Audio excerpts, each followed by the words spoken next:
رسول اللہ رسول اللہ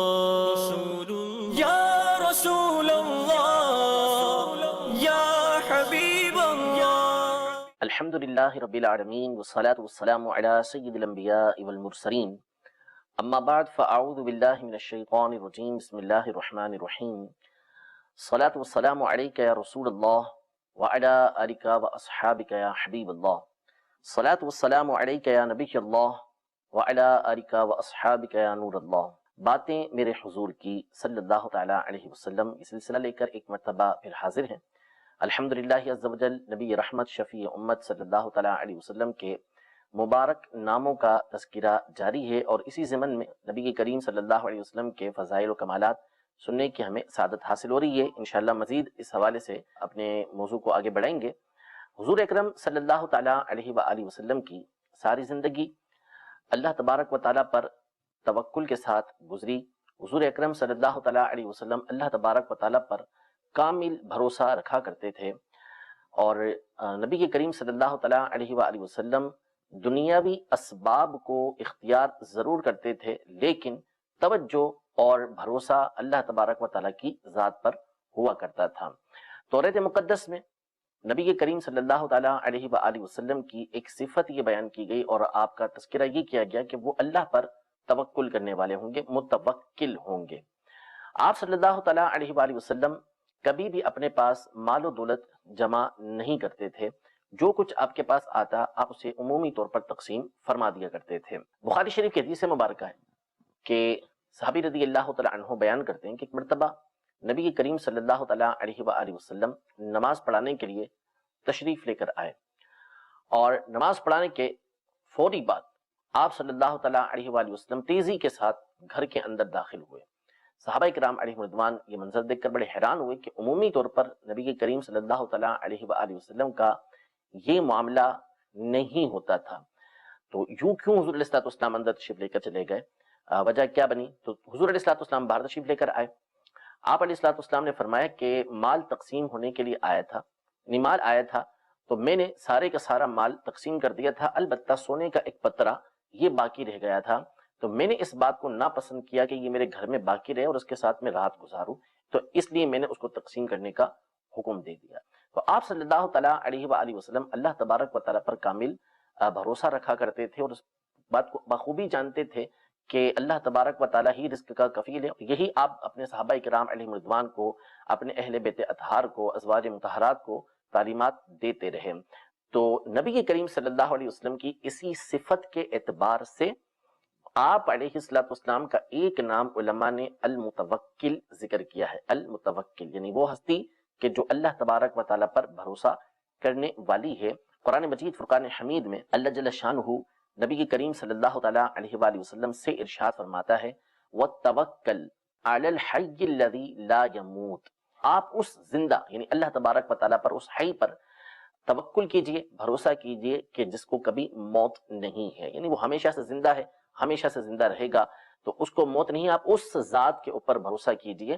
آپ صلی اللہ تعالیٰ علیہ وآلہ وسلم کو امام شافعی رحمۃ اللہ تعالیٰ فرماتے ہیں کہ اللہ تبارک و تعالیٰ نے دوسروں سے مستغنی کیا، کسی اور پر نبی کریم صلی اللہ تعالیٰ علیہ وسلم کا بھروسہ نہ رکھا، بلکہ حضور علیہ السلام کو اپنی ذات پر، اس حی پر کہ جس کو کبھی موت نہیں، اس پر بھروسہ کرنے کا حکم ارشاد فرمایا۔ توکل کا معنی علماء نے بڑی وضاحت کے ساتھ ارشاد فرمایا ہے، اگر ہم اس کو سمجھ لیں تو پھر توکل کا معنی ہمارے سامنے آسان ہوگا، توکل کرنا بھی کچھ اس میں آسانی ہو جائے گی۔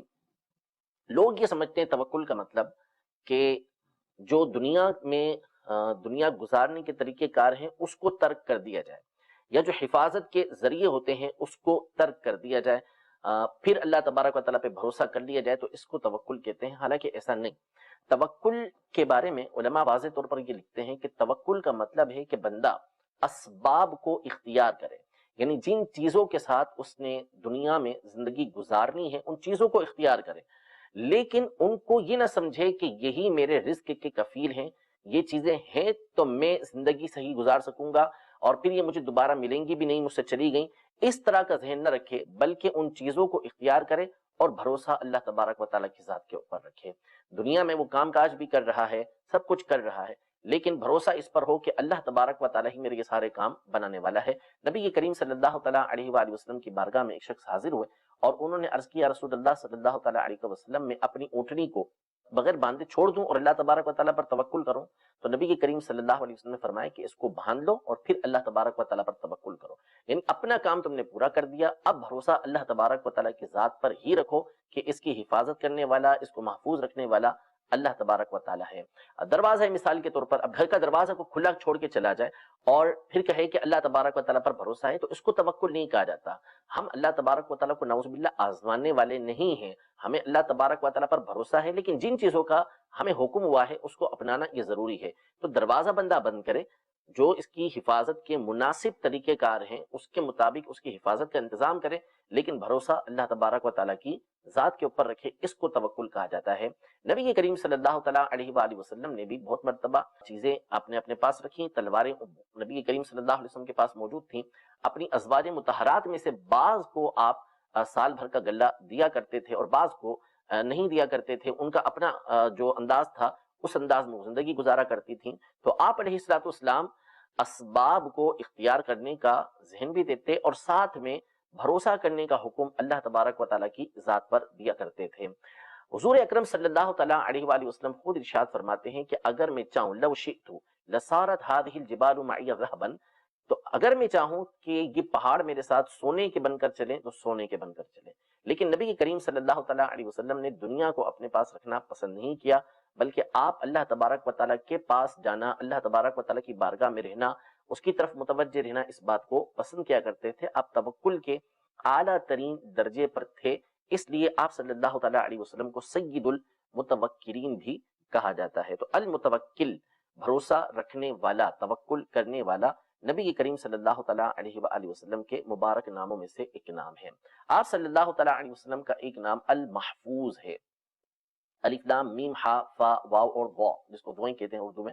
المحفوظ، جس کی حفاظت کی گئی۔ حضور اکرم صلی اللہ تعالیٰ علیہ وآلہ وسلم کو اللہ تبارک و تعالیٰ نے شیطان سے محفوظ رکھا ہوا تھا، تو آپ کی ذات کی اللہ تبارک و تعالیٰ نے حفاظت فرمائی، اس اعتبار سے آپ صلی اللہ تعالیٰ علیہ وآلہ وسلم کو محفوظ کہا جاتا ہے۔ بخاری شریف کی حدیث مبارکہ ہے، نبی کریم صلی اللہ تعالیٰ علیہ وآلہ وسلم نے ارشاد فرمایا کہ میں رات نماز پڑھ رہا تھا تو ان الشیطان عرض لی، شیطان میرے سامنے پیش ہوا، ظاہر ہو گیا، یعنی نماز قطع کرنے کی کوشش کے لیے وہ آیا، فشد علیہ، اس نے مجھ پر بڑی کوشش کی، لیقطع الصلاۃ، تاکہ نماز مجھ سے چھڑوا دے، لیقطع الصلاۃ علیہ، فامکننی اللہ منہ، لیکن اللہ تبارک و تعالیٰ نے مجھ کو اس پر قدرت عطا فرمائی۔ تو آپ صلی اللہ تعالیٰ علیہ وآلہ وسلم شیطان کے اثر سے،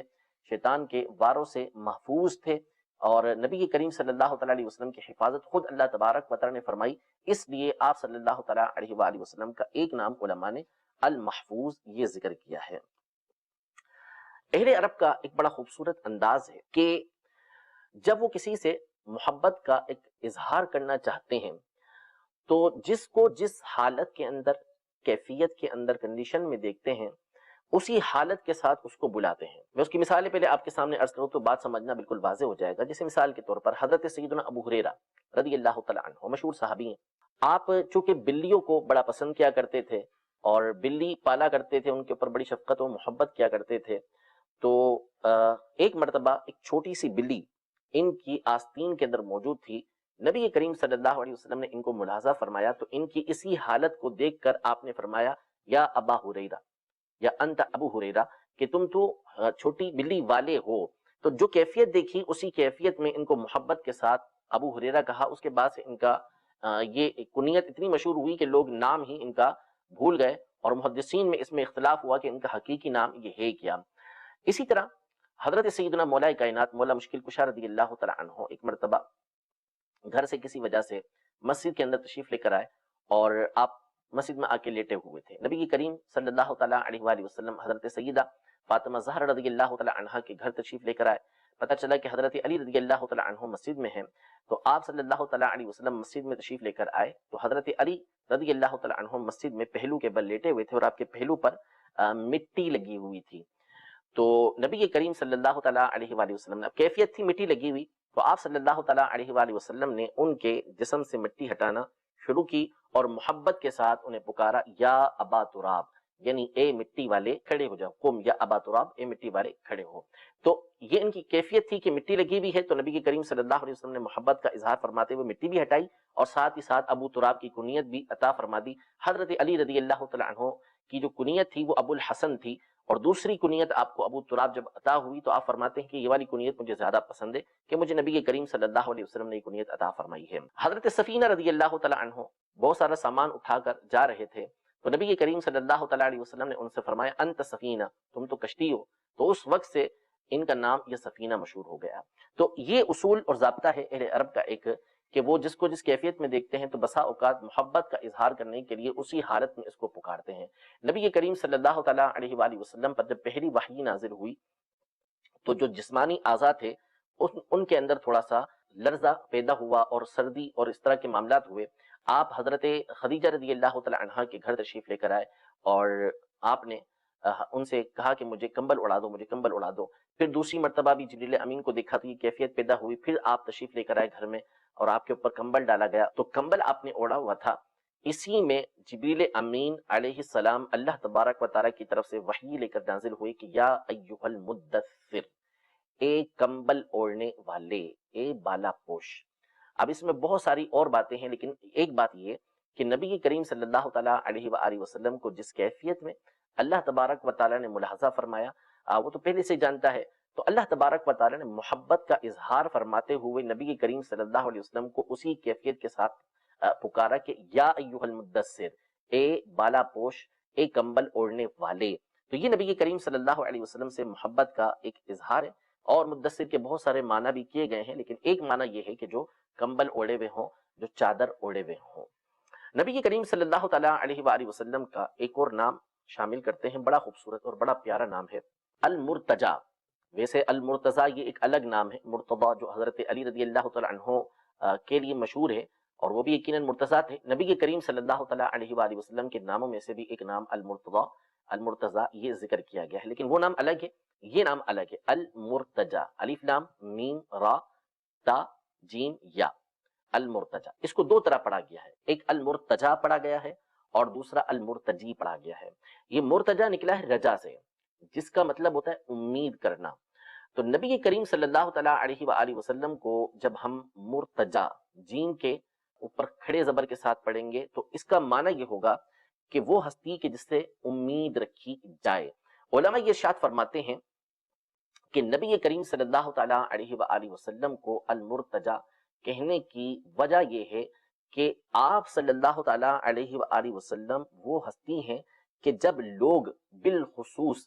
قیامت میں جب فیصلہ ہو رہا ہوگا اس وقت مصیبتوں اور پریشانیوں کے اندر جب گھرے ہوئے ہوں گے تو اس بات کی آپ صلی اللہ تعالیٰ علیہ وآلہ وسلم سے ہی امید رکھیں گے کہ آپ ان کی مصیبتیں اور پریشانیاں دور کریں گے۔ اس لیے آپ صلی اللہ تعالیٰ علیہ وآلہ وسلم کی ذات کو المرتجی کہا جاتا ہے، یعنی وہ ہستی کہ جس سے مصیبتیں دور ہونے کی امید رکھی جائے بالخصوص قیامت کے دن۔ اور جب ہم اس کو لیں گے المرتجی کے معنی میں، یعنی اس کو اسم فاعل کا صیغہ لے کر آئیں گے تو پھر اس کا معنی علماء نے یہ بیان کیا کہ المرتجی کا مطلب ہے وہ ہستی کہ جو اپنی امت کی اللہ تبارک و تعالیٰ کی بارگاہ میں اس بات کی امید رکھے کہ اللہ تبارک و تعالیٰ امت کے حق میں ان کی شفاعت کو قبول فرمائے گا، یعنی امت کی شفاعت کی امید رکھنے والی ہستی یہ المرتجی کہلاتی ہے۔ اور نبی کریم صلی اللہ تعالیٰ علیہ وآلہ وسلم کی ذات یقیناً ایسی ہی تھی کہ آپ صلی اللہ تعالیٰ علیہ وآلہ وسلم جس طرح مصیبتوں اور پریشانیوں میں آپ کی امید رکھی جاتی ہے اسی طرح آپ اللہ تبارک و تعالیٰ کی بارگاہ میں کامل امید رکھنے والے تھے کہ اللہ تبارک و تعالیٰ امت کے حق میں آپ کی شفاعت کو قبول فرمائے گا۔ اس اعتبار سے نبی کریم صلی اللہ تعالیٰ علیہ وآلہ وسلم کو المرتجی کہا جاتا ہے۔ حضور اکرم صلی اللہ تعالیٰ علیہ وآلہ وسلم کی ساری زندگی اسی اعتبار سے گزری۔ ایک حدیث مبارکہ آپ کی بارگاہ میں عرض کرتا ہوں کہ حضور اکرم صلی اللہ تعالیٰ علیہ وسلم نے ارشاد فرمایا کہ ہر نبی کی ایک ایسی دعا ہوتی ہے کہ جو بہر صورت قبول ہوتی ہے، اور ہر نبی نے اپنی اس دعا کو مانگ لیا، یعنی دنیا میں ہی وہ دعا مانگ لی، لیکن میں نے اپنی اس دعا کو بچا کے رکھا ہے اور یہ میری امت کی شفاعت ہے اور یہ یقیناً مجھے ملے گی، اور انشاءاللہ تبارک و تعالیٰ یہ ان لوگوں کو ملے گی کہ جو اللہ تبارک و تعالیٰ کے ساتھ کسی کو شریک نہیں کریں گے۔ یعنی ہر نبی نے دعا مانگ لی، لیکن نبی کریم صلی اللہ تعالیٰ علیہ وآلہ وسلم نے اپنی دعا کی جگہ شفاعت کو اختیار کیا ہوا کہ ابھی دعا نہیں مانگی وہ کہ جو بہر صورت قبول ہونی تھی، ویسے تو دعا قبول ہی قبول ہوتی تھی، لیکن ایک دعا کا خاص طور پر اختیار یہ دیا گیا، تو نبی کریم صلی اللہ علیہ وسلم نے اپنی امت کے لیے وہ بچا کے رکھی کہ اس کی جگہ امت کی شفاعت کو اختیار کریں گے تاکہ امت کو اس سے فائدہ پہنچے۔ رب تبارک و تعالی ہم سب کو نبی کریم صلی اللہ تعالیٰ علیہ وآلہ وسلم کی شفاعت کی برکتیں عطا فرمائے اور کامل یقین اعتماد نبی کریم صلی اللہ تعالیٰ علیہ وسلم کی شفاعت کا رکھنے کی توفیق عطا فرمائے۔ سید الشافعین نبی کریم صلی اللہ تعالیٰ علیہ وآلہ وسلم کی شفاعت کی حلاوت قیامت کے دن اللہ تبارک و تعالی ہمیں نصیب فرمائے، آمین بجاہ النبی الامین صلی اللہ تعالیٰ علیہ وآلہ وسلم۔ رسول اللہ رسول اللہ رسول اللہ